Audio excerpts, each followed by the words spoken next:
ये कंडीशन लगा दी पूर्व आदेश जैसा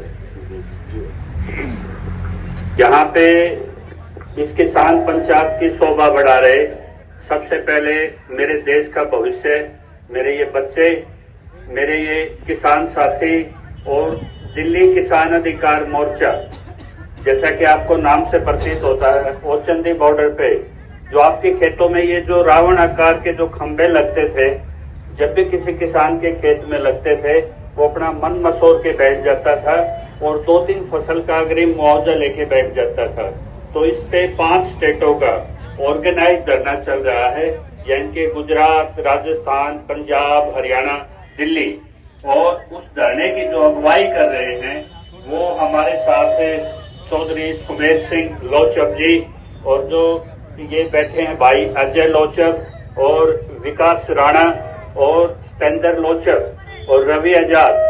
ये पहली बार एक ऐसा मोर्चा लगा है वहां पे जिसपे 5 राज्यों के जहां भी टावर लगते हैं वहां के सोनीपत के डीआरओ के पास एक एग्जाम्पल आपको देता हूं, 82 करोड़ रुपए वहां पे जमा करा रखे हैं, लेकिन अभी किसान मुआवजा उठा नहीं रहा।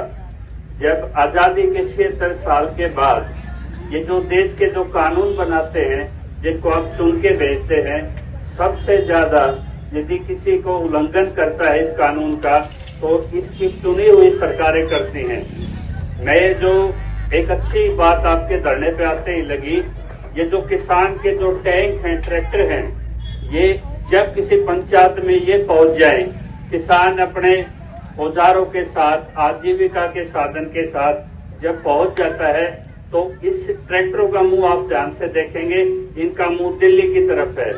तो ये एक सबसे बड़ा अच्छा साइन लगा। और जमीन वो कौम बचाएगी जो जमीर को बचाएगी। यदि आपने जमीर अंदर का बचा लिया, आप जमीनें भी बचा लेंगे, आप देश को भी बचा लेंगे।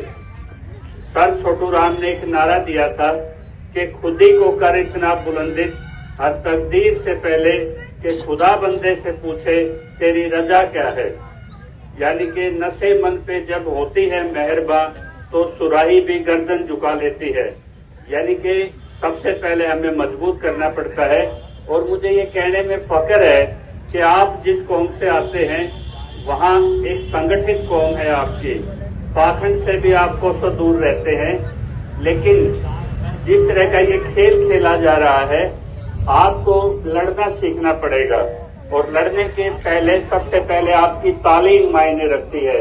अगर ये पीढ़ी पड़ गई, ये जैसे कि मेरे से पहले 2-3 वक्ताओं ने बताया, यदि आप बहादुर शाह जफर से लेके और मेवात में जितने भी क्रांतिकारी पैदा हुए हैं, यदि आपने दिल से उनसे जोड़ लिया, उनकी कुर्बानियों को समझ लिया, तो नई पीढ़ी एक नए संस्कार के साथ, एजुकेशन के साथ अपना अधिकार भी मांग सकती है।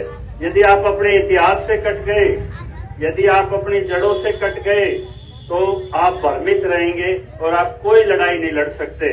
तो सबसे पहले जो नई पीढ़ी यहाँ पे है और 80 साल के बुजुर्ग भी यहाँ पे है, मैं इनको शीश नवाते हुए आपके इस प्रयास को मैं एक कदम आगे बढ़ाते हुए आपको इस पर कुछ जानकारी देना चाहूंगा।